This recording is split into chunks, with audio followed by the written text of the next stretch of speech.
go. There we go. Man, every time that intro plays, I'm in the back just vibing. What you know good? I hear you. I think we're gonna get a copyright strike because you are super hyped. Talking about oh shit. See, that's muted. Oh, no, Lord, see, that's everything behind the scenes is muted, so no one hears it. So it's all good, and I can edit it out too. Okay, all right, here we go. we'll find out tomorrow what happens if YouTube says something. But what's up, folks? I think the word is she, but the it at the end is okay. I think you might be able to get away with it in the context that you used it in. I'll put the explicit check mark on the on this particular video just in case. Right, I've been leveling up the channel. I've been talking with my man Rob over at TubeBuddy, and he's got me doing some diagnostics. Yeah, they reviewed the channel, brother. So really, you and I, we got some things to talk about. Yeah, they picked the channel and did some diagnostics on it the other night on the stream show with Brant and Strick. And look, I'm just and you didn't call me, brother. But they were look. I was live doing something else, and then as soon as I got done, I flipped the script and I saw that my channel was being reviewed, and I said, "Oh my goodness!" But first and foremost, hold on. I got two things. What's up, folks? We in the lab. Shouts out my boy Tall Boy here. How you living? First of all, I'm good, man. It's another week. Just got back in town and had a nice little trip. It was a non-tech trip to the nation's capital. The only thing I did not get a chance to do is go to the Lincoln Memorial, but it's okay. My little brother decided to rub it in my face, but that's all right. He got his bike locked. He got his bike, and you know what? He can ride that bike, and I hope he get a flat tire at the Lincoln Memorial when he rides. Talking bad about you. Talking bad about family. I love him, though. I bet you do. I bet you do. All right. Second thing I want to do, I want to shout out to my boy Sean Doc Boyd. God dog it, I'm rocking the Let's Get Live, LGL, Pressing So. I'm just trying to level up with these content creators. I was rocking. Now is merch, bro. I was rocking. You saw me rocking Sammy's gear last week. Right, so this is Doc Boyd right here. Let's Get Live. I'm just trying to hang out with y'all winners. That's all I'm trying to do. Let me ask you. You're in California. What is it like? Are you guys still in phase 1, phase 2, phase 3 of the pandemic? Like, where are you guys at? It depends. In my area, we are in what's called the I believe it's the purple tier. So things are starting to open back up. I can go back and hit the gym inside now. I'm still kind of being hesitant on it, but. I think indoor dining is like around 25%. So it's starting to get there as long as folks just be cognizant of everything that they need to be doing on the safety measures, then we're good. I see we got some comments coming in. We see it with the old school Tuesday turn up. Miss Priscilla Wallet got dog. Every time she comes, I just need to say something. Huh? What's up, Priscilla? I see you. She probably at work working hard. Somebody got to do it. EB is in the building. We see EB. Yeah. What's up, Eric? What's happening, player? Yeah, I see Senior here. Yes, sir. Check to make sure I don't say nothing I'm not supposed to say. Right. Oh, my man, West Coast. Oh, my God, my man, Jarrell Bay. Oh, my God. So this is the Bitcoin guy. So, Eric, Jarrell, y'all really need to go ahead, because we're not going to talk about Bitcoin over here, but he's Oakland's finest. And remember, tell me when to go with E40, the hyphy movement. Yeah. Remember all of that? Yes, sir. He is the creator of the whole hyphy dance right there. What? Yes, Jarrell Bay. So, Jarrell, don't leave, because we got to talk tech, man. But they going to want to, like, that guy, remember that video with Tell Me When to Go? Yeah. Tell me when to go. He was okay. the guy that created that bit. He created the whole dance, the whole hyphy move. He's the creator of the hyphy dance. I mean, if you look at some of his old YouTube videos, like he's the founding father of it. I heard that. All right, yeah, we need to stay in touch with him. Then get him on the show. You out there in California too? You know, you out there in suburbia. I'm out. Hey, I'm still out here ghost riding the whip. You know, they don't know what to do with me out here, brother. They don't know what to do with me out here. Hit the spot 1006 in the building. Hello. Are you ghost riding on a Tesla? That's what I want to know. Yeah, because you know the car drives itself. Yeah. right, man. I We see. see we didn't act it up for a little bit. We got my man. We got your man. We got our dude standing in the back room here in the green room. He don't know what he done walked into. Right. He's just like, we gonna talk tech and we talking something else. So that's all right. I want to introduce this guy. Yeah. We hung out because we're part of a car club family, and then I guess both of us. I don't know if he's still a part of it, but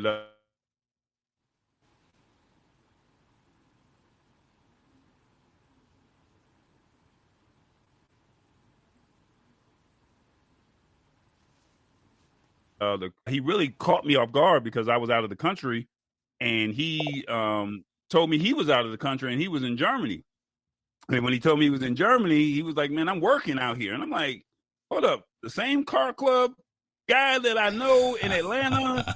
And we out there running red lights before the new mayor came into the city, and before it got real ugly here in Atlanta. Yeah. We doing it like that, And he was like, "Yeah, man, like come mess with me." So he's a really cool dude, and because he's a tech guy, he's an engineer. I figured, this would be great to be able to bring him in and let him and get some of his opinions when it comes to technology. And without further ado, let's go ahead and bring in my man, Mr. Terrence Williams. How you doing, brother? Yeah. He's come over with the tech dance.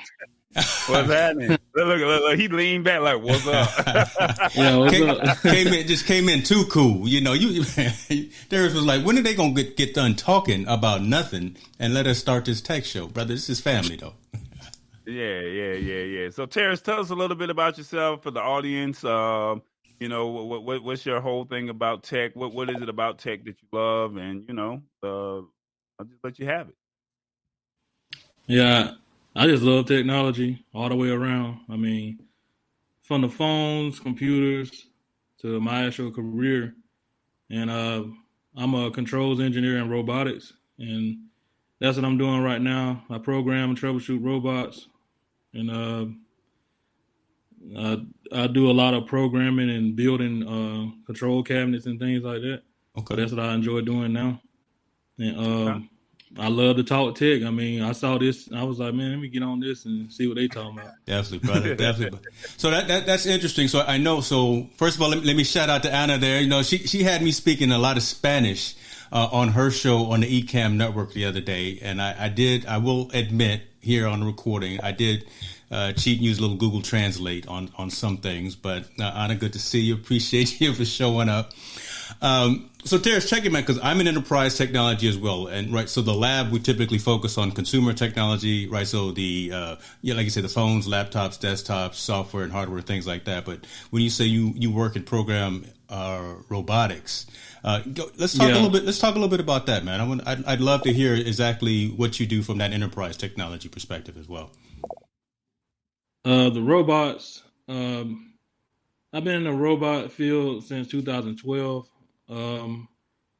Multiple companies sent me to 3 different robot schools, so I know 3 different robot languages. Okay. I went to Detroit, Alabama, and Charlotte. Fanuc, the robot names are Fanuc, Kuka, and ABB, if anybody heard of those robots. They're industrial robots. They're not robots that, like sweep your floor and stuff. These are robots that make decision on conditions with PLCs. Okay. And we actually see folks are interested in what you're talking about for sure, man. What program is that on the robots that you're working with? You're obviously not old school COBOL or nothing like that, right? See, we flashing back to my day when I say COBOL, right? All this gray hair, but I'm sure that's not what you're working with right now. Yeah, I mean, we got ladder logic, Pascal. Okay. There's a lot of different languages out there. Structured text.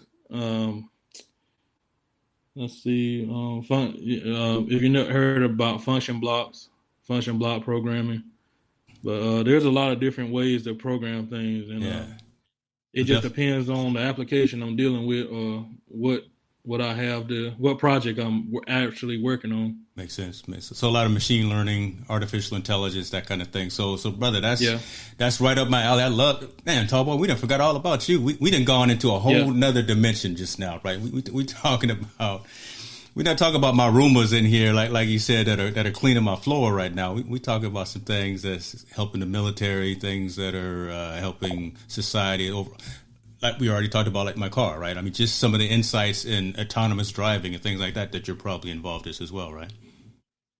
Yeah, the actual project that I work with now, we have robots that do autonomous driving, do the warehouse. So, you got somebody on an HMI screen, they go type in, hey, I want to load this job. The robots go to the warehouse, get the job, and they come back with the job and they load the press. And it's very complicated, but I don't want to get into all the programming and stuff behind it because it took, maybe, months to get everything working well. And I mean, it's a good field to be in. I keep telling everybody, get in the automation field. Like, automation is where America is going right now. Like, everything is autonomous, automated. It's coming. I keep telling everybody it's coming. Love that. That's a good point. I've always said there are two fields that are always going to be around: medical and technology. Right. I mean, those two fields we're always going to need folks with expertise in them. So welcome to the show, man. We get into it. I'm sure you probably saw a few episodes. We hash back and forth about the latest news in consumer technology. This week we got, I think, four or five topics that we're going to go into. And I'm going to try to remember to put the 8-minute timer on each time we start. So look at him. He can't even look at me with a straight face. Right. I'm trying to get it right. Maybe I should need to talk to Anna so I can get those eCam triggers on my Stream Deck so I don't have to worry about doing it manually. But I digress. First story, brother. First story. We're going to start out. We're going to do a little bit of autonomous because I don't know much about this. But Google just made Wi-Fi way better than Bluetooth, as they say. So they say. Oh, you're going to go with that story? Oh, Lord. Okay. Yeah, I wasn't going there, but since we're going there, I might as well. But basically, Google has released a new app on Android devices that allows phones to connect with each other over far greater distances than Bluetooth while making it possible to send messages to each other or transfer large amounts of data without an internet connection. The app has released, it has the Mowing one feature, the ability to accurately tell how far apart two devices are from each other. The new app is called Wi-Fi NAN Scan and is mainly for developers to test, but it demonstrates how the neighbor awareness networking, which is NAN, it shows it how it works. Based off of 9 to 5 Google, it says the app is able to measure the distance between two devices as well as allow the phone to be either a publisher or a subscriber. The simple app lets people pick which role they want to fulfill and allows messages to be exchanged between them, as well as detecting their proximity to each other. So when a publisher starts a specific service, in this case, the Wi-Fi NAN Scan app, they are signaling their availability to potential subscribers within the Wi-Fi range. So, for example, a teacher could sit in a classroom, and when a student enters the room, say a school-approved app, they will be connected together and can exchange messages. They will also be able to create an ad hoc network without using Wi-Fi access point. Devices can both publish and subscribe at the same time. They basically are saying the potential of a service like this is quite considerable, saying that examples by the Wi-Fi Alliance include being able to play a game together with friends without access to the internet or listen to music on multiple devices at once. It also has the potential to provide autonomous vehicles a way to communicate with each other and share crucial information, such as alerting cars to nearby accidents or hazards, simply managing traffic flow or to reduce congestion. Whew. So you need to take a break. Go ahead and grab you some of that Minute Maid after reading all that. Yeah. Shout out to Minute Maid, the unofficial sponsor of the lab. Yeah. All right.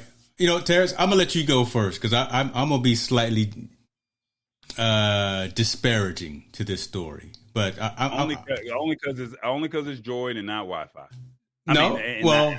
Somewhat. But Terrence, what's your thoughts on this? Let me get these comments out of your face too. There we go. I think it's something good. Long distance Wi-Fi is kind of weird, hearing it. But I guess you look at it as, you ain't got to be close to somebody. You walk in a meeting and everybody phones connect.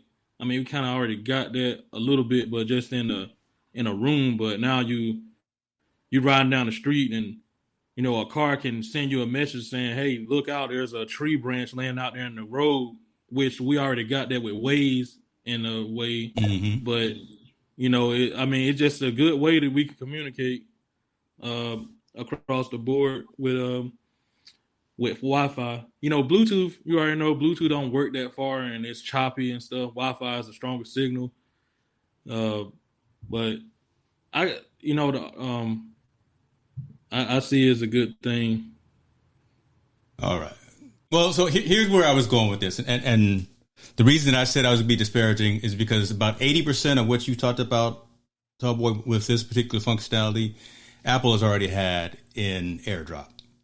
So AirDrop has been around on iPhones for many iterations, and everyone who has an iPhone knows that, right? I can walk up to someone that has an iPhone and I can move files, I can move data, be it either contact information, documents, pictures, whatever the case may be, with a similar device. It's also seen in the messaging, the iMessaging apps, right? So it's a whole different network where iMessages travel as opposed to the regular SMS messages, like when we have to send from an iPhone to an Android or to anything like that. That's why some of the messages are blue, some of the messages are green when you send. So all that I'm saying is that I'm a fan of technology across the board, full stop, period, right? And I think this is a good thing. Apple has already had this capability, and I'm not saying anyone is better than the other. I think it's phenomenal that they're coming out with this, and the more advancements that we can do across that radio spectrum, even better. So just like Terrence was saying, there's different types of capabilities that they can use this with. You can take advantage of, again, autonomous driving, medicine, identification with folks, things like that. So this is where technology should be going on an enterprise perspective.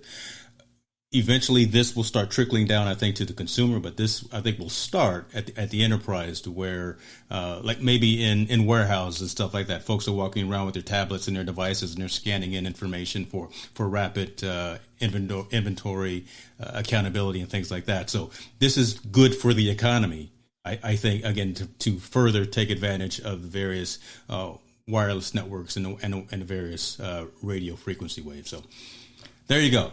It wasn't that bad. Right. I wanted to say something really disparaging, but I said, you know what? No, I think this is good for the common good. All right, so let me ask you, because I'm looking at it from a consumer standpoint and not, from a commercial standpoint. Yeah. I'm looking at it from the standpoint of, all right, you're in a room at a wedding, at a party or a conference or whatever, and you want to share music or you want to share files. That's something that, I guess Android, and I'm trying to think of all the apps that are out there. I haven't seen anything like this. I know that there's something that has it. I just haven't figured it out. But like Terrace was saying earlier, Waze, it's funny because Waze, pretty much on my trip to, the nation's capital, we literally got off of an exit and we drove around an accident, shall we say, or construction, and we saved ourselves countless hours of time, shall we say, with Waze. Whereas this, like you said, you have this and it's already alerting you on your phone. Get off of the exit. Accident is 3 exits up or something like that. I think from a consumer standpoint, how does it make sense? Like Tara said earlier, most of his stuff is not, I don't deal with, your robots that vacuum. I deal with stuff that, from a corporate level, if I set the computer to something and it goes out and does the assignment. So I guess I think that last message that you had come up said something about the government. This would be more government for government use, shall we say, as opposed to a consumer.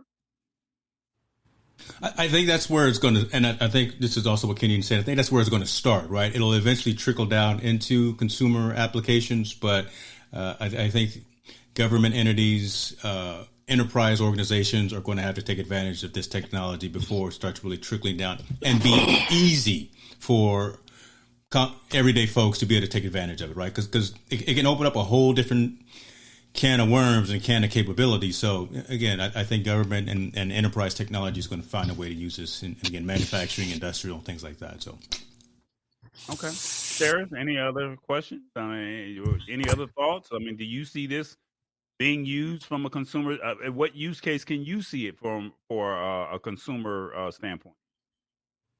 Yeah, I mean, I could see it being good, but you already know the conspiracy behind it. You know, people gonna say they stealing my money and files and stuff. And you know, I'm an Apple guy. I've always had Apples, and you know, I never had a problem with AirDrop. I like you already. You know what? You're a good man. Yeah. You know, AirDrop. You know, you got your Wi-Fi on, you got your Bluetooth on. Anybody, a stranger, like, hey, here's my contact information. You ain't got to do nothing. Just boom, it's there, instant. Yeah, but they're saying that this is better than Bluetooth. So they're saying that you can connect via Wi-Fi. Well, remember, Bluetooth is only 33 feet too. So Bluetooth is not that great. Bluetooth is really closed environments in the house. You got to be right next to each other. 33 feet, man. I mean, that you can't do anything really there. I mean, you when we finally get to go back out, you at the club or something, you see someone across the road, you're trying to shoot them. Remember the video? Someone had the beeper phone or something, and they were shooting them the ringtone. I forgot. I may be dating myself, but you can't. I know what you're talking about.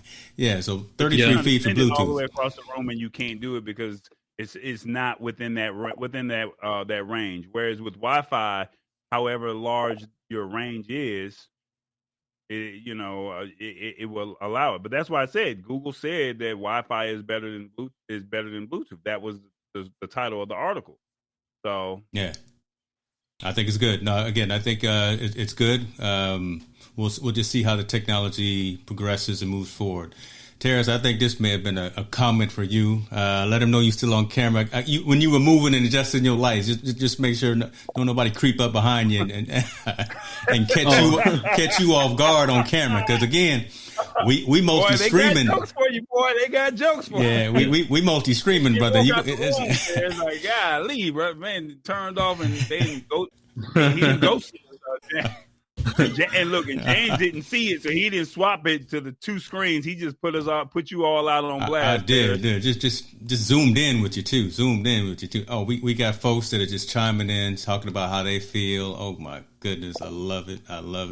But we're not going to do. Sammy, what's happening with your brother? You saw me rocking your gear last time. I got to rock Doc stuff today, man. But I still got love for you, man. What's up, Sammy?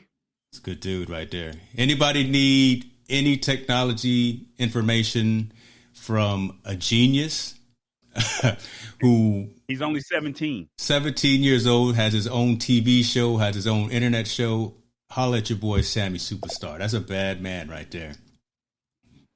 All right. Let's go to the next one. What you got? Amazon. Well, have you heard about this? Amazon drivers must now consent to biometric monitoring or lose their jobs. Now, I read this at first, and when I read it, I was like, man, that's really messed up. But let me get into the article real quick. Mm-hmm. To keep their jobs, Amazon delivery drivers are required to consent to biometric monitoring, according to multiple reports. The monitoring comes from cameras in their vehicles, which will take their photos and track their driving for unsafe behavior. Basically, some drivers are quitting over what they see as a violation of privacy. And basically, you have to sign a consent form. The agreement allows Amazon to collect biometric information in the form of photographs in order to verify driver identities and monitor drivers' location and movement. including miles driven, speed, acceleration, braking, turns, and following distance. As a condition of delivery packages for Amazon, you consent to the use of technology. And basically, they did this for a pilot in 2020. They said accidents decreased 48%, stop sign violations decreased 20%, and driving without a seatbelt decreased 60%. And then distracted driving decreased 45%, all with those cameras in place of the vehicle. They says I think the people that oppose this are basically saying when a company says to its staff, "Give us your biometrics or you're fired," that's not consent. We are disappointed by the reports that Amazon is coercing in its drivers on the threat of termination to submit to face printing, as they call it. Basically, what they're saying is this is not for the people that actually work for Amazon. This is like for people who work for third-party companies, shall we say. But the critics have said that the pace of the job is unmanageable, with drivers expected to deliver hundreds of packages in a 10-hour shift. And some drivers have reported not having time to find a bathroom, and the cameras will monitor for drivers who, urinate or, do the number 2 outdoor. So I mean, what do you do in a situation like that? Man. So like I said, it's not for the people who actually work for Amazon. Let's say you work for somebody's shipping and traveling company, and you're the third party to deliver the packages. They would probably put it in those. Yeah. Terrace, I'm gonna let you go first again, brother. I see it. I don't see nothing wrong with it. To tell you the truth, I actually have a device like that on my car, both of my cars. It's from State Farm Safe Drive. Yeah. I mean, I get a discount with my insurance company for safe driving. They monitor my speeding, how fast I brake, turning and stuff. And I mean, it's just a little device they put in the car, but I mean, I'm not crying about saving money on my car insurance. But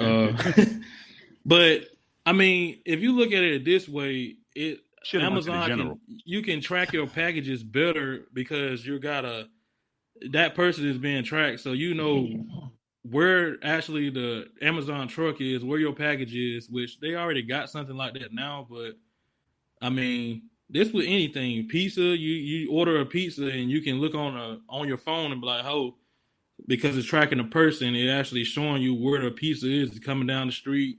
You can be standing outside waiting for it or something like that. But I don't see it as something, that. But the conspiracy stuff. They tracking everything, and it's just I don't know. I mean, I see it as a good thing. Let me shout out real quick, brother Bay there. No, man, we didn't kick you out of chat, so I'm not sure what had happened. We didn't kick you out of chat. Keep on coming with the fire that you've been bringing, brother. Keep on fire. And hold on, everybody, please post your comments. Tell us what you think about this. Do you think it's fair for Amazon drivers to have monitoring in the vehicles?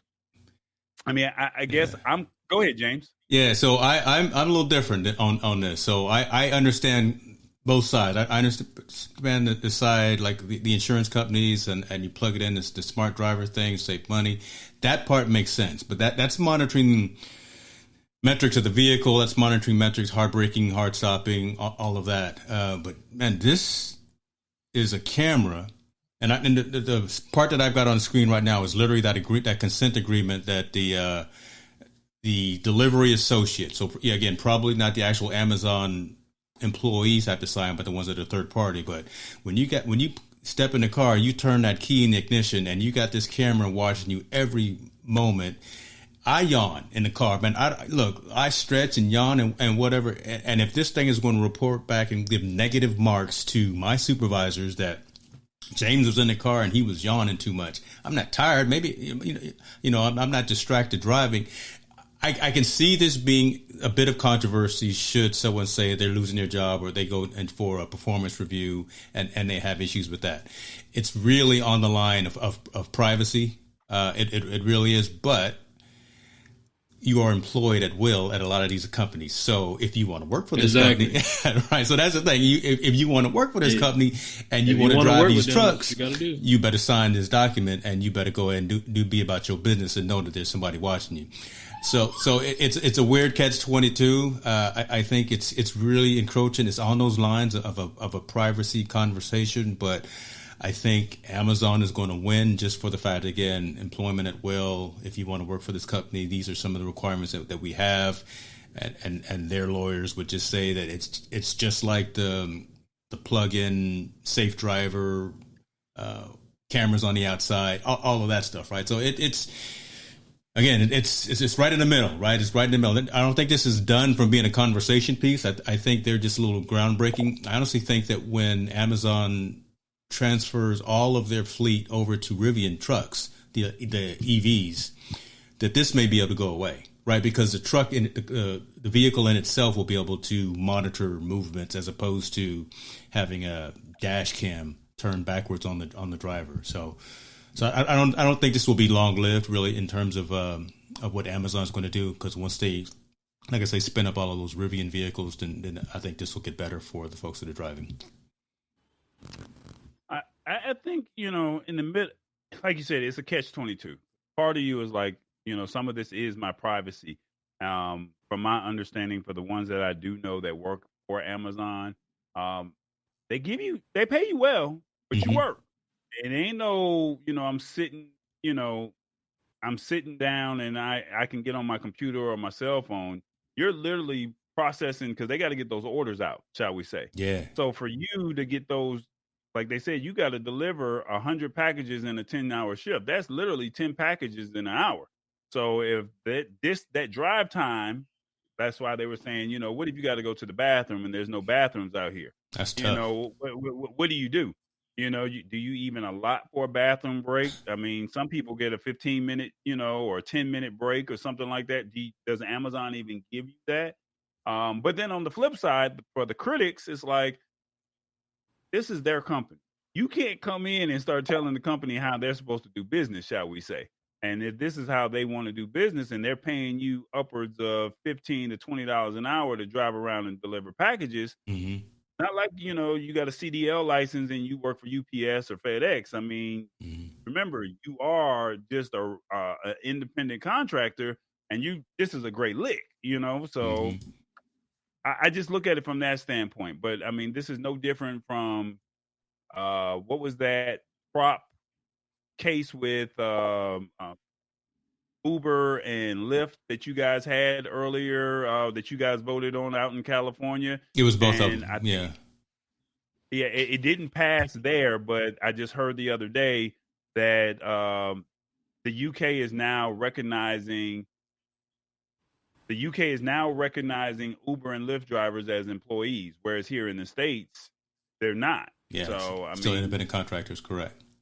So I think that if they go in and tweak the rule just a little bit, hey, you're allotted in that 10-hour shift, 2 or 3 minute, 30-minute or 15-minute breaks or something like that. And then that gives you the time to do whatever you want to do. But like I said, at the end of the day, people are going to always find a reason. And if it's my company, if it's your company and you say these are your rules and I'm paying you, it ain't like they paying them $8, $9, or $10 an hour. They're paying them upwards of 15 to 19. They're getting a decent wage. Yeah, you're right. Right. So that's my thought. No. I don't know, brother. I don't know. I'll get the timer right. I'll get the timer right. First of all, nobody say nothing about the dope overlays that I had. So when I brought up the screen, look, your boy spent a little bit of time making sure that we were right.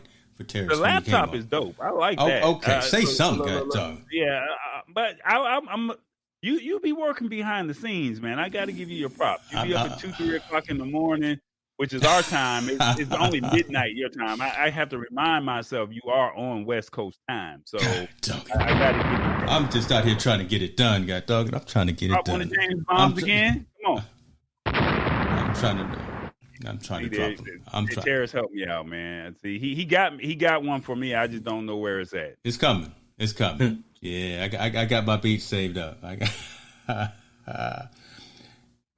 Where we at? Where we at? Let's moving right along. Let's keep our YouTube chapters in alignment. You know, again, one of the things that I need to. What's up? You got the next topic, right? Well, we can talk about the Cash App. Okay. Well, go ahead. I think you want me to help you out with it?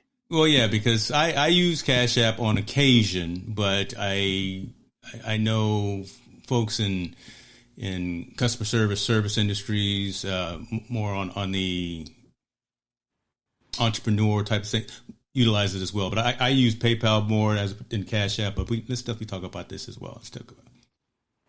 All right. So I briefly scanned over this, but reports of fraud on mobile payment service Cash App are up more than 300% from this time last year.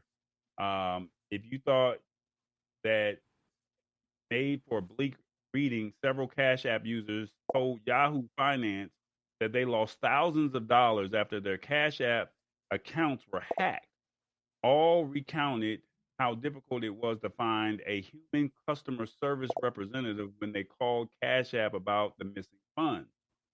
It's almost like an abusive relationship where you're trying to get a hold of somebody and they're completely ghosting someone who lost $3,000 overnight.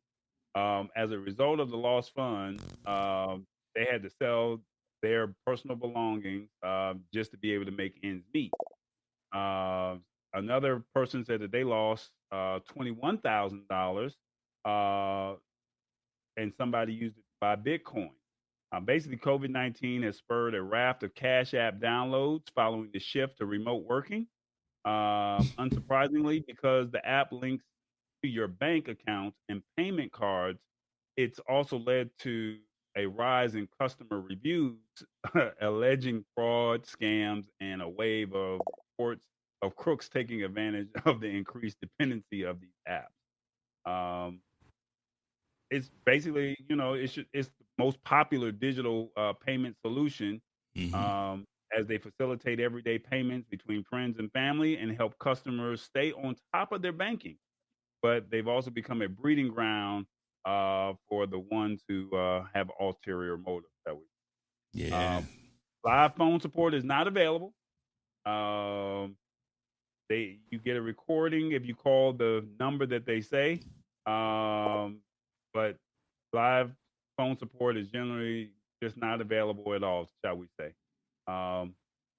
If your bank was just a mobile app, it's kind of one of those things. Use your banking app, but for you to use Cash App, which is more popular, unfortunately, people are being defrauded. So before we go into the story on our thoughts, I have a friend of mine who said he lost about $600 or $700 because the money was sent to the wrong account. You're waiting on them. There's no way to say, "Hey, give me my money back." Hey, you got to confirm this, So when he called the 800 number,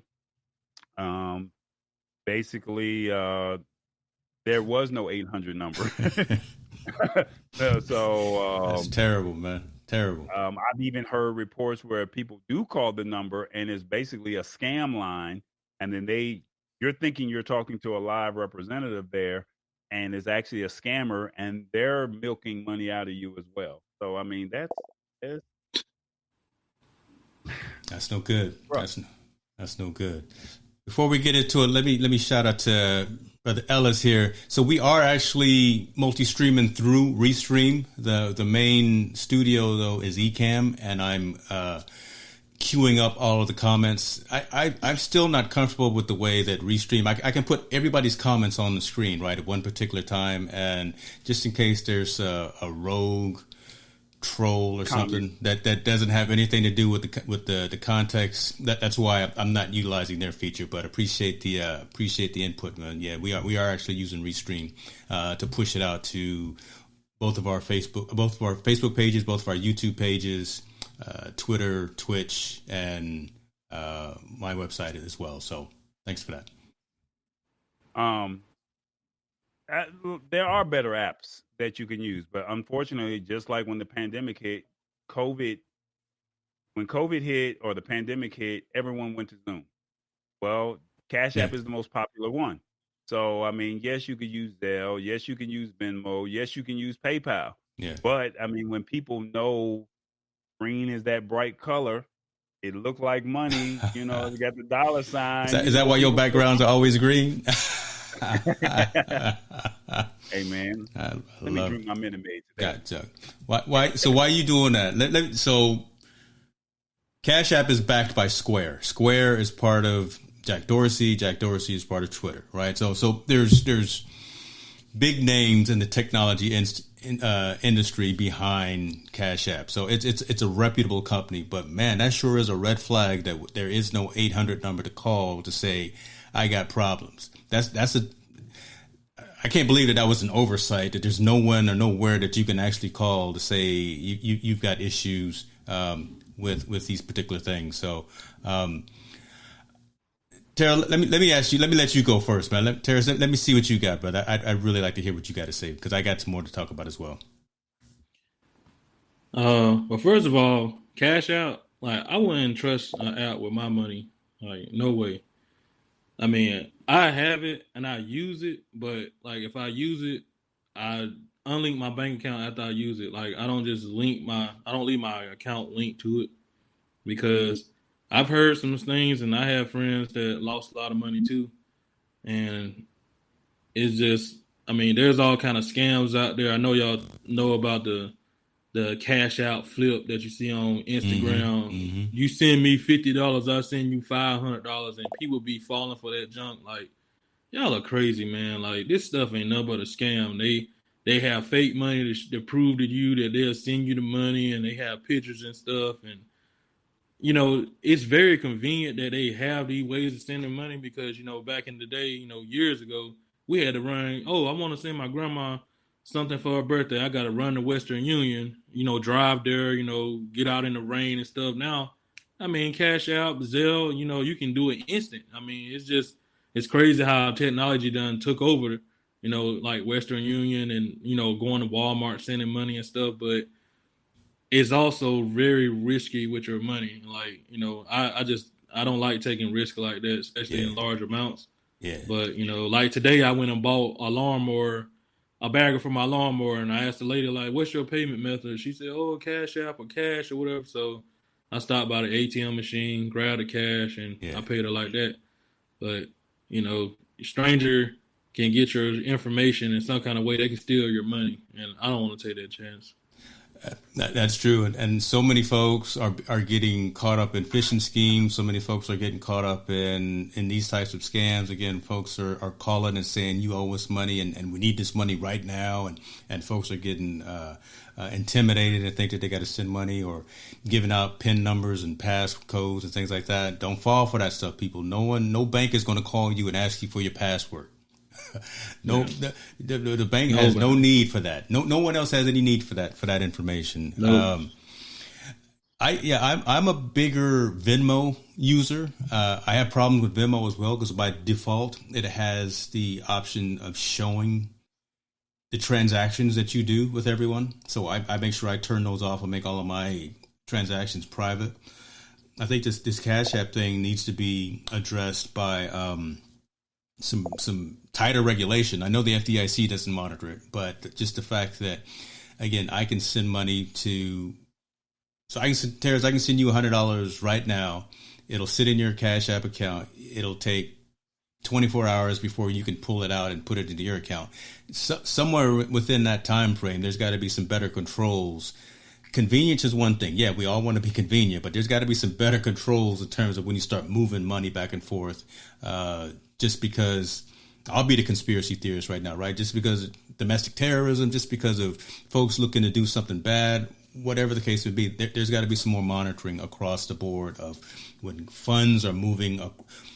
Look, Western Union, old school, right? There it is, right? Walk it over to someone, go to your Walmart or go to your Target and sign some pieces of paper. And actually, you know, Western Union is actually part of I believe they're FDIC insured as well, right? So if it gets lost in transit, both sides are covered. So again, we're a society that loves convenience now, and the Zelles, Cash Apps, Venmo, PayPal, Who else is out there? I think I got all of them on my phone. But those things, we just got to be cognizant of some. Well, of the Apple challenges. Pay.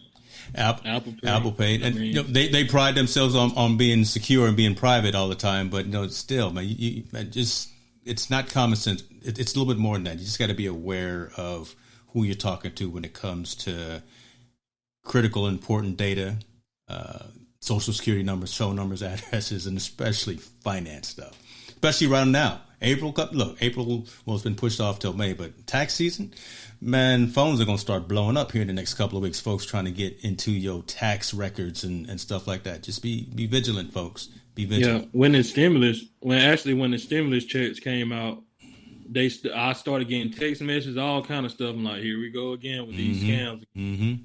Yeah, your stimulus is on hold. You have to call this number. I'm like, man, these people they try anything now.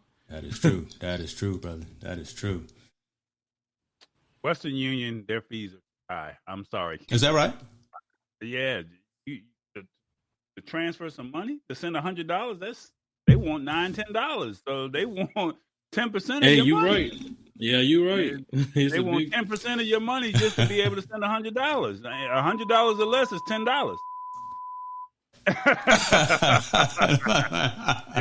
Exactly. That's exactly how I'm feeling right about now. Yep. Yeah, you ain't thinking about the gas you're using to get to Western Union, so you actually using more money. That's crazy. Right. Whereas, like I said, with Cash App, I still use it. I use it more than I use any of my other apps because I know that most people have it, and it I guess for me, it's just convenient. But what I do is I put my phone in your hand, or I tell you, send me a request, so then that way I know that it's you. Because if I turn around and send it to the wrong number, I'm over there trying to reach out to the person saying, "Hey, I just sent you $250, and I accidentally sent you $250. I'm at your mercy now." Yeah, it's no, true. no. What's your Cash App? Make sure you screenshot. Make sure you send the request. Make sure you type in the number, because once it's done, I'm out of it. And I put that out as my disclaimer. And maybe because I'm tall, and it's like, hey, I'm not going to mess with him, but you're not getting no more money out of me after we made that final agreement, and you told me that this is what it was. So. I do need to look at Venmo, but you said Apple Pay. They have Google Pay. Yeah, you got Google Pay, yeah. And I remember when we were at CES, they had something called Loop Pay, but I think Loop Pay became either Apple Pay or they partnered with somebody. And I think Amazon is now about to come out with their own payment system as well. I heard something along the lines that they were coming out with a payment system. So, who knows? Yeah, I was looking to see which ones I have, but yeah, all the ones that we talked about are the ones I currently use as well. But yeah, be careful. Just be careful, folks. Be careful. And someone made the statement as well. Just don't keep a whole lot of cash in those side accounts, right? Quickly move money to your primary checking, your primary saving, or your primary investment account, as opposed to keeping it in something more fluid, like a Cash App or Venmo or something like that. Right. Yeah. Okay. That was a good discussion. Hold on, let's just marinate on that a little bit. You rushing us. We marinate. We ahead of time. We only been live for 50 minutes. Well, we still got another story. I'm pretty sure you got something else that you want to hit me with. Oh my God! See, Terry, see how it is, brother. That's why I'm glad you're here to be kind of the. That's why I put you literally in the middle, to keep us from so I don't have to reach over that. God, so come on, use those go gadget arms all the way from Roseville, California to downtown Atlanta. Come on, 1,000 miles. He over here talking mad about the Cash App, calling it the trash app. Lord have mercy. the man has had problems, I guess. Next story. YouTube. We are as creators, Tallboy. You're not. We know we aware of this. This is the game that we are in the midst of. We playing. YouTube is testing out auto detect for product features and videos, and suggesting content accordingly, as the title says. too long, didn't read. I'll just say that, and then I'll let you read it because I love it when you read them. But I'll just say this is what Instagram is doing, right, with your stories and with your posts. If you have a store on Instagram, I like the concept. I really do like the concept. I just wonder how accurate the algorithms are going to be. So I'll put that out there and I'll plant that out there and let you read the meat of the story. So basically, YouTube is always running experiments like the shorts, and right now they have an automated list of products detected in videos uploaded to the site. And as of actually 2 days ago, the 22nd, that test is being expanded to people watching videos in the U.S. Basically, it's saying we're experimenting with a new feature that displays a list of products detected in some videos as well as related products. The feature will appear in between the recommended videos to viewers scrolling below the video player. The goal is to help people explore more videos and information about those products. Uh, so that's basically the meat and bone of the whole thing. The last part of it is Google. The move is intended to give Google its own piece of the incredibly lucrative affiliate link market, while also tying commerce directly to video upload. Those lists could function as a second recommendation algorithm, and YouTube serving videos that feature similar products. It could also put YouTube in the same shopping space as other social platforms like the Instagram that you spoke on. So basically, if you're doing a video and this in my video, then you see one of these. Little product placement, ladies and gentlemen. Product placement. Yeah, you see one of these. You shout out to Benji Lock. I just got it in the mail. But yeah, you see one of those in the video, and the next video that will come up would be a Benji Lock video. You know, or if you have one of these, and it's like, hey, capture card. What's the best capture card out there? You know, and it's like, hey, let me go out there and oh, you can't see me that way. Oh, I was actually using the product. It's all good. But basically, you would see a HDMI product, a J5 Create video that will pop up if they see it in the video. Like right now, you see some video games in my background. Maybe one of those video games would possibly or potentially pull up, and it would take you to the affiliate link or give you a recommended video, and then you click on the link to find out more about whatever that product may be. So, yeah. Okay, I like it. You like it? I like the fact that you were very descriptive and you actually had some product there to show. Let me fix this right here. Let me bring Terrace back in. I wondered. How you gonna put yourself in there twice? See, just give me a second, brother. I don't feel like going into what's known as what we call preview mode here. I'm literally being lazy right now because I want some folks to see. Y'all heard what he said, right? He being what? I'm being trifling on him. See, that's the bomb that I'm gonna drop on your hand. I'm just being trifling and just bring it in. I want everybody to see what happens behind the scenes. My question is, who gets access to have content show in their feeds, right? Is it only the folks that are already YouTube partners and getting monetization, or you already know that they're going to get it first? They're going to be the beta testers. Yeah, so I throw that out there. Yeah, I throw that out there as really as a law of you know they're going to get it first. So if you're a YouTuber, they're going to roll out a feature to you and say, since you're a YouTube partner, hey, would you like to opt in? They're quite naturally they're gonna want to opt in. No different from live streaming pros or Doc Rock or just any other YouTuber that promotes and has affiliate links. Sammy Cool, I mean, they're gonna get first dibs, and then probably 6 months to a year later, it probably will start to trickle out or roll out to everyone else. So just like Hit the Spot has, she deals with food. Mm-hmm. It could be a potential, a silverware. It could be a particular utensil that she uses, and then says, "Hey, these are the knives that you gotta have." Remember, we were talking about it had to be a red knife Had to be from the red Victoria knives, Knox. It might be man. it might be a Victoria Knox knife, if that makes sense, and it'd be a Victoria Knox commercial that comes up on her brand or on her show, shall we say? So you're talking tech, or we're talking tech, and you're talking about your new toys that you have. It could be that. So, but I think it would be more consumer products that would probably have something to do with Amazon. I don't think eBay would probably be one of those partners, shall we say? But like you said, it's an affiliate link. Yeah. Maybe it could be with the actual company and say, "Hey, be an affiliate with us," and it drives them back to the company's website or something like that. But I think it would probably, or I think they'll have some type of partnership with YouTube and Amazon.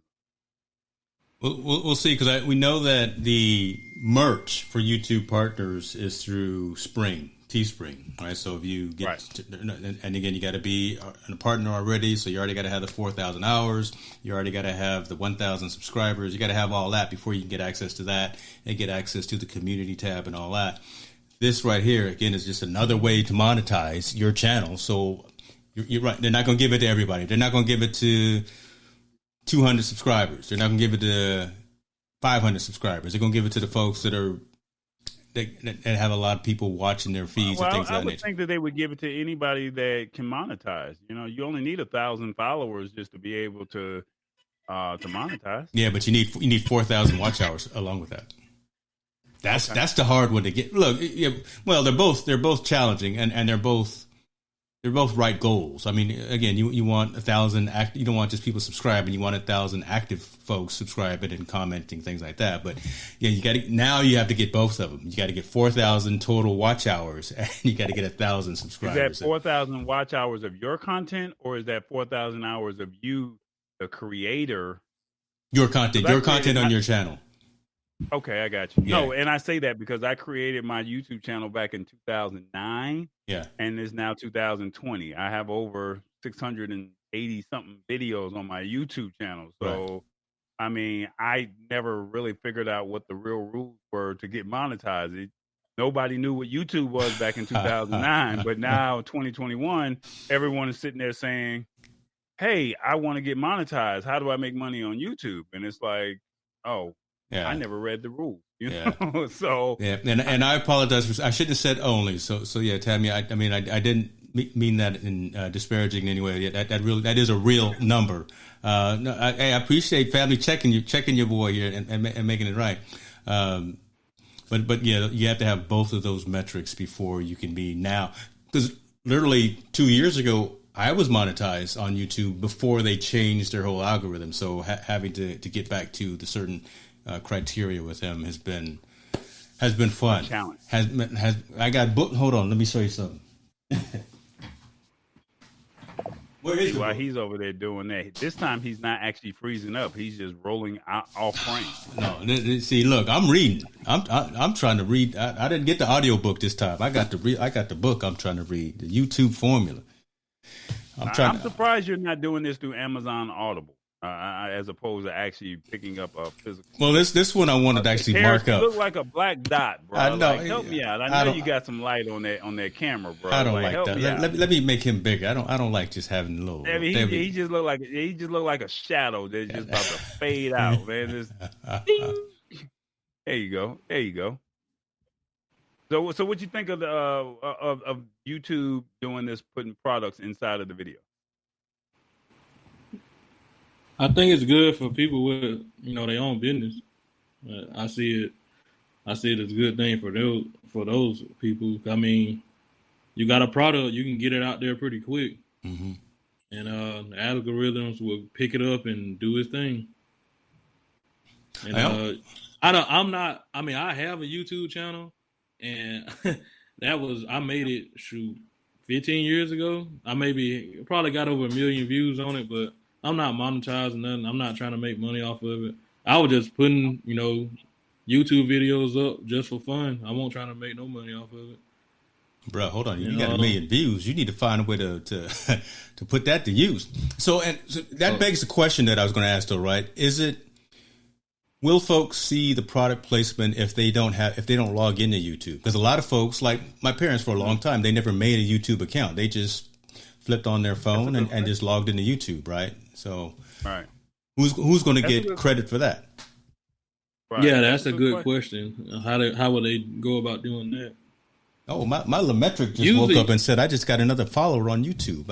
I just heard it go off just now. Yeah. Yeah, usually a lot of things now is trying to get you to sign in. You said what, Terrace? No, I'm saying usually when you're browsing without being logged in YouTube, a lot of times when you click on something off Facebook, it won't play the video unless you have to sign in. So that's probably going to be a lot. It's probably going to be changing to that. I love it. That's something. You just gonna have to pay some people to, just hey y'all, just watch my 15 videos and just let them loop back and forth. Let them like them for me real quick. Go ahead, just like everything on there twice. No, don't like them. No, they just got a loop. Just play and just while you go to bed, just leave your computer on and just log into your account. Subscribe and then just watch the videos and let them just automatically roll over to the next video. That's what you need to do. And you got some good content over there, over at ITN Live. Look, I'm following your lead, brother. I'm following your lead. I want to go back to, now I understand there was a comment and it was directed at you, brother. It was, hold on one second. At you. And so there we go. I don't want to know the hashtag on your hat. Oh, the hashtag. Yeah. So, video texting. There was a company back in the day called Glide. Back in the day. So they were one of the very first would you call Glide and Hang With live streaming?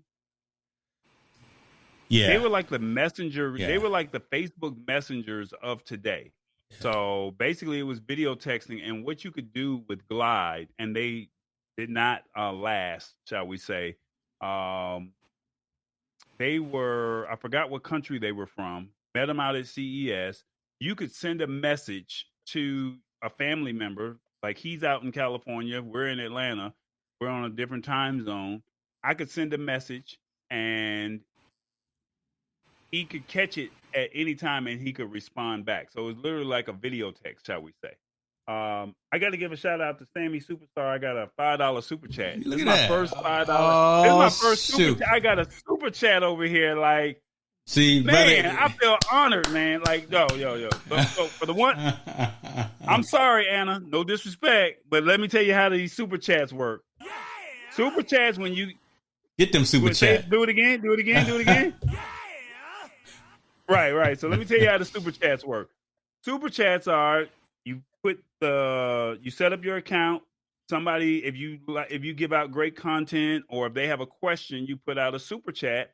And once you see that you got the super chat, whatever question, they get the next question, or they get whatever, they get that time, shall we say. Yeah. So basically Sammy just gave me $5 because he likes the comment, or he likes what's going on with the show. So James, I got you $250 on the cash on the Cash App. On the Cash App. Oh Lord, the Cash App. See, so I don't have super chats yet. That's why I got my buy me a coffee up on the screen right there. Right. I'm trying to get to that level. So when you get monetized on YouTube, super chats are the coolest thing ever. So it lets people know that they appreciate what you're all about and they appreciate your work. And Sammy, I'm honored. You're my very first ever super chat. Thank you so much. You didn't have a question, so I'm just going to salute you right there. Now back to Anna. That's cool. So basically, Glide, shall we say, it was a video texting. So you would literally send a video message out to somebody, and normally, like with Messenger, if they don't answer, or Instagram chat or Instagram video, if they don't answer, you don't catch them. You could literally leave a video voice message, and then when they see it, they can respond back to it. and then it was literally face-to-face video, and that's how it worked. But this was their hashtag video texting, shall we say. And it catches a lot of people's attention. And I think the hat is pretty cool because, like you said, you're not thinking to look underneath the bottom of the bill cap. You're just looking at the top of the cap as opposed to the bottom. So I think this was a great marketing campaign for people. For Glide, shall we say? And maybe when I do get some merch and I get hats, maybe I'll consider, doing some type of hashtag for myself just to capture people's attention, shall we say? And I'm 7 feet tall, so people are looking up. Always looking up anyway. You can't help but see it, shall we say? So yeah, that's pretty much it. Well, I'll tell you what. On the merch front, I'm meeting with Press and Show tomorrow afternoon, and I will let you know. Yeah, look, it's no joke. Black-owned business. They're based out of the East Coast. They're based out of Florida. They're doing a lot of good work. These shirts are dope. They do hats. I think they do fans as well. So I don't know if it's been officially announced, but I'm going to drop the news. They are actually going to be the primary vendor for Ecamm starting next month. So all of the gear coming out of Ecamm Network is going to be produced by the Press and Show team. Yeah. So people are asking, "Where's the timer at, James?" And you over here. So it's all good. Don't worry about it. Don't wait till the next story. I'll get it right next time. Oh, I don't have any more stories. I'll have it right next time. And for Hit the Spot, yes, I have been paid via YouTube, but no one has ever paid me a quarter via Super Chat, shall we say. So this is my very first ever Super Chat. And you only get Super Chats during live streams. So you got to remember, we just started doing live streams on YouTube this year. So we were doing it on Facebook, but we weren't doing it on YouTube on season, shall we say. So yeah, this is what. Yeah, the monetization things for the monetization requirements for Facebook are insane. I think it's 10,000 fans or 10,000 followers, something like that. It's ridiculous, but hey, it's all good. But we'll keep doing this YouTube thing and trying to learn this YouTube formula is what we're gonna do. Right. Terrence, what you know good, brother? What you know good, man? Keep up, brother. Keep up. Man. I know you got to keep up. You in the lab, brother. You got to keep up. Yeah. Oh my God. This brother.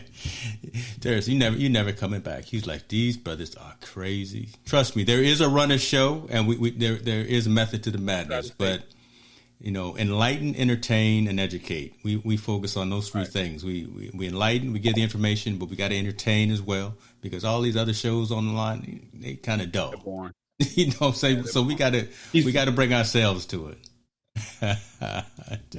You said Terrence went to sleep on you. What you got next, brother? What you got next? I'm gonna throw it your way. What you got next? Black Tech. Do you have that article with you? Of course not. That would be too easy because I deleted it because you said we weren't gonna do it. We said we were gonna scrap it, didn't we? Yeah, we did. So, we did. Do I need to email it to you real quick? No. Just go ahead, keep talking, and I'll get it up here in 2 minutes. All right. So Black Tech Nation, fresh, don't forget to put the timer up, I guess, once you figure it out. But Black Tech Nation Ventures is creating a fund to support Black Techies nationwide. So thanks to an emerging fund, Black entrepreneurs are finally getting the support they've been waiting on. Black Tech Nation, a multifaceted tech organization, is described as building a digital Wakanda through education, digital media, recruitment, and funding for a family of Black coders, innovators, creators, entrepreneurs, educators, nerds, and anything tech related, shall we say. Basically, the goal is to simply get more Black people funded.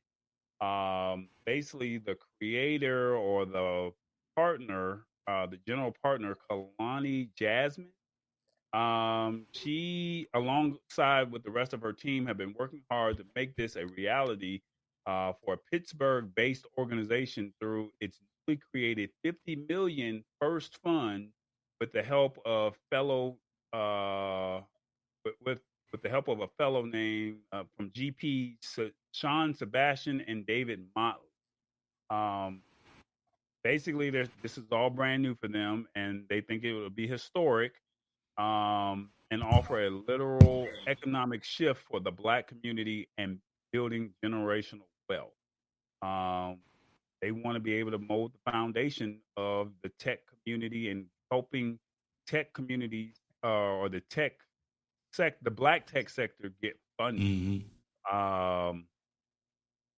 They said, in addition to establishing the $50 million fund, the Black Tech Nation also plans to make a seed and Series A investments in software startups across the country, and especially to those from Silicon Valley, according to TechCrunch. Black Tech Nation in short,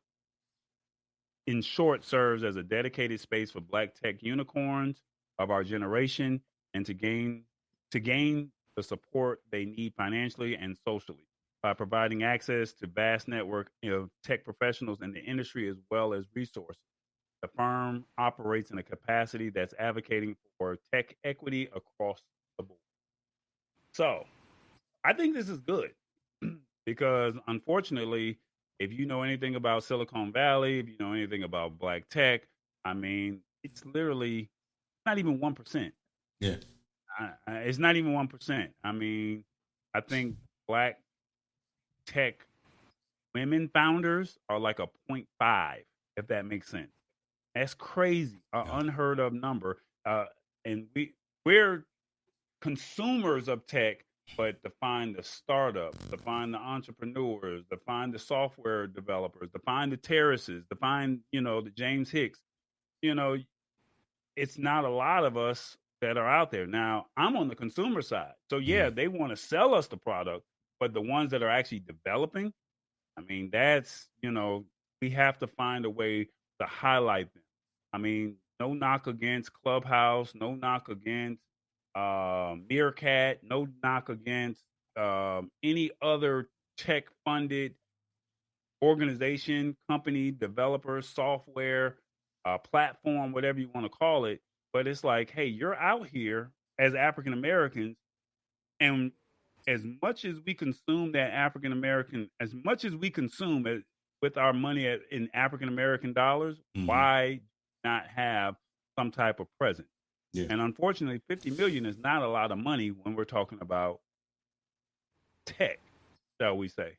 So, I mean, that's a good point. I'm looking over at Start Engine. I'm looking over at Republic, and people have already gotten $2 and $3 and $4 million just for a startup that hasn't even went public yet.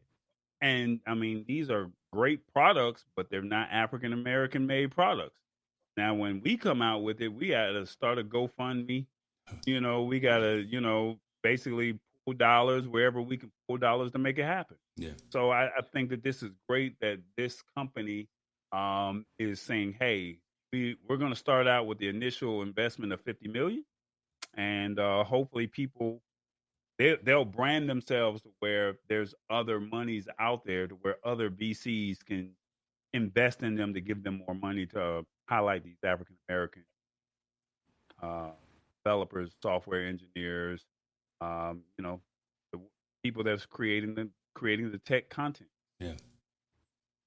Yeah, some of what you said, I think is also, and I'll let Terrace, I'll let you go, but I just, before it falls out of my head and if I forget it, some of what you said, I think the African American community, from an entrepreneur perspective, what you just said shows how resourceful we are, right? Because a lot of times we don't have the opportunities. A lot of times we'll walk into the bank and we get a little side eye, or we get we don't get the same types of opportunities, but we find a way.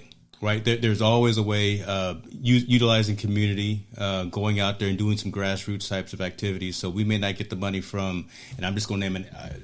I haven't been turned down by it, but I'm just going to Wells Fargo. We may not get the money from Wells Fargo, but we'll find out a way to get it from the community and the church and the local civic center. I mean, we'll be resourceful if we've got something and that we actually believe in, and we put the work in to get it. If you put the work in, blessings will come and you'll get the benefits from it. But things like this. We've seen Google, we've seen Apple, we've seen Start Engine. I'm an investor in a couple of companies through Start Engine as well. Incredible possibilities and an incredible entrant for regular consumers to get into investment opportunities ahead of time. Yeah, we're not going to get in when institutional investors are going to get in, but we can still get in pretty early with firms and things like this, like Start Engine and like the ones that are doing these types of things. So, that being said, I just wanted to put that out there. Yeah. Even though we may not be the first in line all the time, but nothing wrong with being in the middle of the line once in a while, but still finding a way to get up to the top of that mountain. So, right. I mean, we do it for shoes. I just don't understand why we can't do it for. We do it for shoes. That make it plain, brother. Make it plain. You ready for them drops, aren't you? When Nike is dropping them new Jordans like they just did. I was looking at them too, to be honest with you. But yeah. Terrence, what you got, man? What you think? Yeah, I think it's good for the blacks. I mean, I don't know a lot of people that's in my field, so it's kind of boring, like talking to people. Like they be like, "Man, this guy talking about robots. We don't know what he talking about." Like, so sometimes it's kind of like, why nobody? I mean, there's money in this field. Like, I be trying to get people on board. Like, hey, look at this video. I actually wanted to go to like one of the automation shows in like I think Vegas. I don't remember exactly the name of it, but all these vendors come with all their robots and stuff, and these companies come through and say, "Hey, I can use that robot at McDonald's or something." That's how things start. Mm-hmm. But I have a lot of tools that I can use to build stuff and things. I just ask my friends like, "Hey, man, let's create something. Let's build something." And like you said, you got to have funds, and what y'all just talked about. That's good that the funds are there. Because I had an idea one time about like a smart shopping cart, and I think that somebody else already created that a while back, and me and a couple more people, we was going to do it, but it's everybody's working on stuff and stuff happening so quick. It's like if you're going to do something, you better go ahead and do it because somebody else already working on it. That's true, right there. And, I mean, this show is a living testament of that. We've been talking tech for a long time, but how many people have tech shows out there? But I don't know anybody that's got an African American tech show. But it was one of those things where it was like, hey, we're going to talk about it from the African American perspective and put people on notice of what's going on in the tech community. But if we don't talk about it, somebody else is going to come along and do the same thing. Yep. So, I mean, we're not getting funded. It's just but at the end of the day, like James said, you don't go walk into the bank because you know that 9 times out of 10, you're going to get denied. So it's like, just find your own way. I told somebody at the bank a couple of weeks ago, I don't come into the bank and ask you guys for money. I'm not even expecting you to give me any money. I'm not even expecting you to give me a credit card. Even though I qualify for a credit card, I'm just going to find my own way. And that's sad that has already been implanted in my head. Whereas if I spend my dollars with you, I should be able to get, some type of services back, if that makes sense. Yeah. Because that's in my head. But to see that, hey, we're seeing that bank with Killer Mike and that bank and Andrew Young coming out where they're saying, hey, we're going to invest into the Black community and we're going to help. To see a Citizens Trust Bank, say, hey, this is an African American Black owned bank. I mean, so to be able to say for the tech community, when there's only 1% of Black techies that are out there, right now, Isaac Hayes III, he has an app called Fanbase. You've heard me talk about Dawn Dixon, Arlen. I think it's Arlen Hampton. I think that's her name. She has something. So I mean, those are 3 Black people that I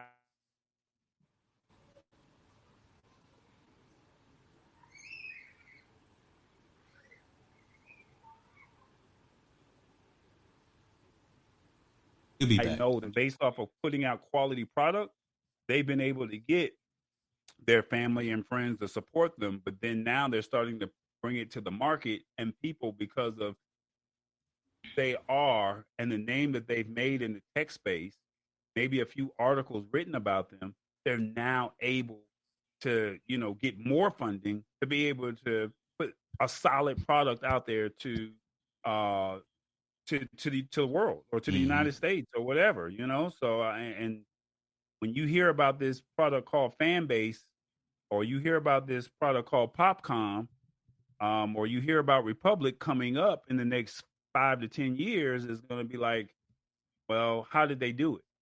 And right now, it's been through a community of people, as opposed to being able to go to the bank or being able to go to a VC and saying, hey, I need, can't just walk up to Mark Cuban and say, hey, I need $10 million. Would he give it to you? Can't walk up to Mr. Wonderful and tell him that you need $10 million. Will he give it to you? I mean, go to all the pitch contests all you want, but you got to have you got to be 3 times as good, 5 times better. So to be able to hear that this venture company is saying, hey, we have $50 million to assist, and that really means a lot, especially for people that are in the tech community. And I champion them. I hope that they do right. I hope there's no scandals that come along with this process. And I hope that they're the start of something very huge and something very big, for the tech community, because we need more companies like this. That we say. Brother, dropping some knowledge on them. I ain't mad at you, brother. I ain't mad at you. Dropping some knowledge on them. That's why I put you on big screen, guy talking. I appreciate it. Yeah. Great show, man. Great show. What I love the fact is that there's still, well, I'm looking at a handful of metrics, and there's still double digits folks that are timed in and watching the show on whatever channel that they're watching. So we appreciate that. That's what we do, folks, right? We bring out the consumer side of technology. We are, as Tallboy was saying, we are unbiased. We've got a lot of organizations that we work with and want us to either review their products, talk about their products, and we've worked with a handful of organizations, but we'll get on here and tell you if we like it, if we don't like it. Sorry. Right. If it doesn't work with our environment, if it's not valuable for you to spend your hard-earned dollars on, we'll let you know. And we've got a couple of insights to some product and development and research and development companies to tell them how we're utilizing some of their projects. So their products. So like the capture cards that we're using, like the mixers that we're using, the microphones and things like that. So continue to tune in, continue to subscribe, continue to support. We appreciate it. We're humbled by your attention. Brother Terrace, hopefully you can come back again, one more again. We appreciate you coming in, bringing in that robotics engineering perspective to the people. Tell the folks where they can catch you online, man. If you got some social content or some social places where they can reach out and find out what you're doing in your world. I don't really be on a lot of social media. I just got Facebook, and my YouTube channel, but I don't get on there. Instagram, okay. I don't get on. Like, usually I'm on social media when I'm traveling. Like, I just came back from Gatlinburg, Tennessee last week. So I put a couple videos up. Other than that, I don't really be on social media. I ain't mad at you, man. I ain't mad at you. Sometimes you gotta unplug, and then you done gone ahead and unplug. Nothing wrong with that, brother. Nothing wrong with that. Yeah. Hey, man, good show, man. Tall boy, you good? I'm good. You know what it is. It's the lab. What? Oh, it's the lab, and we out.